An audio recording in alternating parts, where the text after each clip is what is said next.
Well, now we've talked a little bit about the FedEx, we've talked a little bit about Dropbox. I just gave you an example of the craftiest one I've seen. But with saying all of that, you just got done saying that antivirus, unfortunately, in a lot of ways, like on your workstations or a good firewall, they're not going to catch this. I mean, essentially, it's like an email, correct me if I'm wrong, it's like an email that's going out to your staff that just says, can you give me your email password, please? And if your employee just responds back and says, yep, here you go. I mean, I can't write a rule almost certainly in the firewall or anything that's going to stop that from happening. If it's just asking your employee a question and your employee is answering. So what I think the solution is, and you hinted at it and I mentioned it just a moment ago, is just education. So end user, your employee education. So can you talk a little bit about the specifics of that and how you're seeing that play out with some of our clients right now? I know we're getting a good bit of interest in it because this is running rampant in a sense. It's getting very frustrating. But how how do you see this playing out? And can you speak a little bit to that about what the solution is, and just also some of the specifics of things that can happen there? Sure. And we also mentioned this a little earlier. The reason this is really important is it does help keep your private or your business information from getting out onto the internet and getting into the hands of the hackers. They are getting bank account numbers and so forth, and we have literally seen customers lose. One comes to mind that had $12,000 wired. Another one had $16,000 wired. Let's stop there for just a second. Before we get into the education piece, let's actually talk about that. We haven't talked about that yet. How does that happen? So you're saying, okay, because I've got none of my banking account information that I'm aware of in my Outlook. How I give away my email password, what's going to happen? How do they end up getting into ComTech's bank account or to my personal bank account? How does that happen? Okay. It's amazing. Every time we think we've got it figured out and we see a pattern, just like a good criminal will do, they'll come up with new schemes and new ways to be extremely creative. We just saw one a couple of days ago, and they requested the customer's 365 password, and the customer inadvertently gave it out and didn't think anything about it. It ended up, what happened was the person read emails from the client to a supplier and then sent an email to the supplier saying, our bank account number has changed. Here's what the new bank account number is. Please send all of your payments to this account. Well, the supplier didn't question it because it was coming from a legitimate email account that they usually do business with there at the company. They changed the bank account number. They wired, or was getting ready to wire, $36,000 to that fraudulent bank account. Thank goodness the bank saw it, recognized that as a suspicious bank account number, and stopped the transaction. But if the bank hadn't caught it, the customer got duped, the supplier got duped, and the money could have easily been lost. This is real world examples. These are not things that we're making up saying this could happen. This does happen. And as I mentioned, I've seen it happen with a $12,000 transfer that went through and did get lost. They lost the money. Yeah. Another one lost over $16,000. This is happening daily, and if you don't pay attention and you don't educate your staff members, they're going to be giving this information out just like we see are happening frequently, and you're putting your business at risk. You may or may not get that money back. Gotcha. So essentially they're getting into the accounts and then they are just blasting out to all their customers saying, hey, our bank account's changed a little bit. If you don't mind, update your information and pay your bill Right. to this bank account instead of the previous one. And sometimes we've even seen it happen. This is some of the most ingenious methods that these criminals use. Sometimes they'll do it totally internal. They'll go onto your website, and if you've got your board members listed, we saw this happen for a church. The church had the office manager or executive director of the church, as well as the finance director and so forth, everything listed in the staff directory. So what they did was they spoofed, which means they faked an email from the executive director to the financial director saying, we've got a new contract with this X company.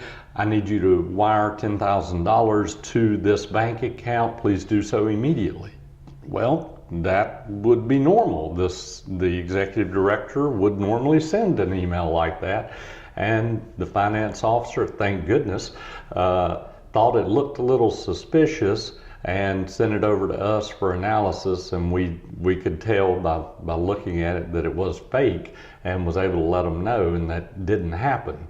But if someone's not cautious, if they're not looking at it, then there just terrible things can happen and the criminals can get away with it.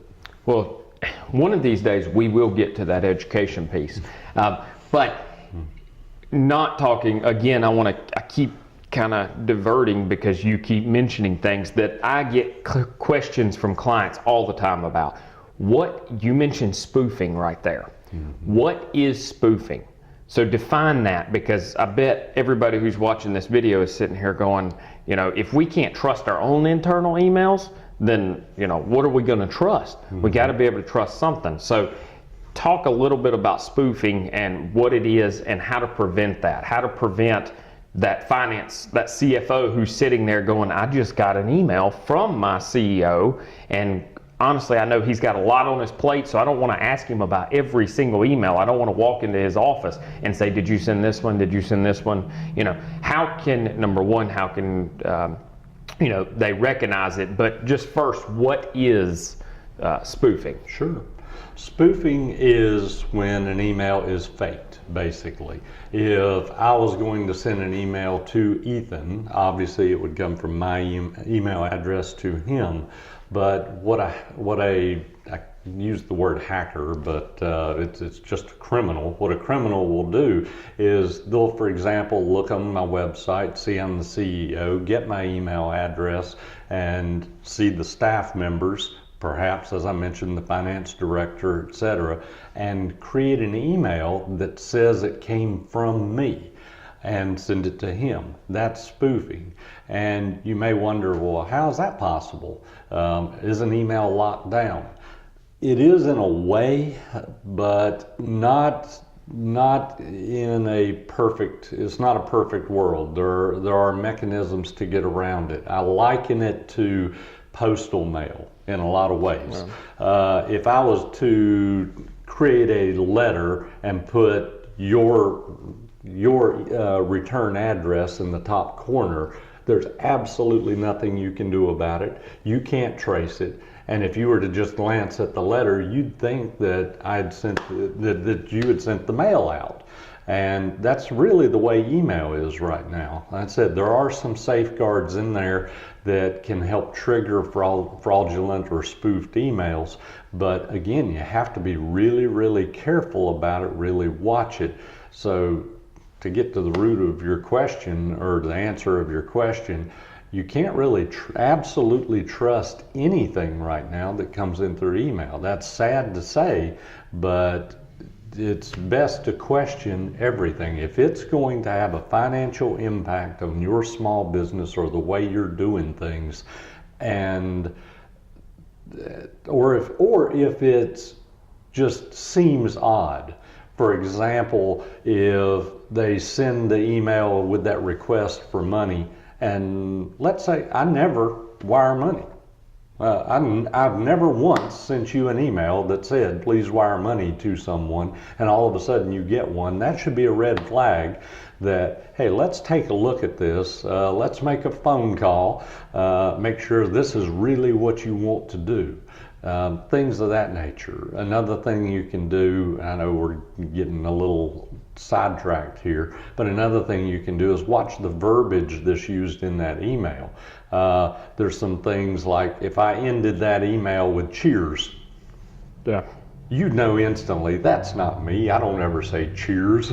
Yeah. But a hacker doesn't know that and may put that in. You know, they may write in a form that just doesn't match what you normally would say. So again, it comes down to watching what's going on, being aware, and looking for suspicious activity in everything. You just can't blindly trust these days. Gotcha. And I wanted to add one more thing as well on that. If you do, I believe you can hover over the name up at the top and it'll give you the reply to email address. Or if you click reply, you know, it comes from Mike at ComTech NC. But if you click reply, it flips Mike at ComTech NC to abc@gmail.com. I know for a fact it's now going back to ABC. They cannot, to my knowledge, I've never seen it, they cannot spoof that reply back when you click reply. Once you click reply, to my knowledge, I've only seen it go there. I don't know if you've seen any different. Well, if they're even asking for a reply. Yeah, and that's true too. That is true. Sometimes you don't even ask for, right. A lot of times they don't ask for replies. Some of the schemes that we mentioned earlier where they're trying to send you to another website, they may make the reply address to be a legitimate address because they don't care. They're not looking for a reply. They're wanting you to go to that fake Dropbox website, type in your credentials, and then they've got what they need. They're not looking for you to reply to the email. Gotcha. That's not even in the instructions. Gotcha. Okay, so we kind of covered spoofing there.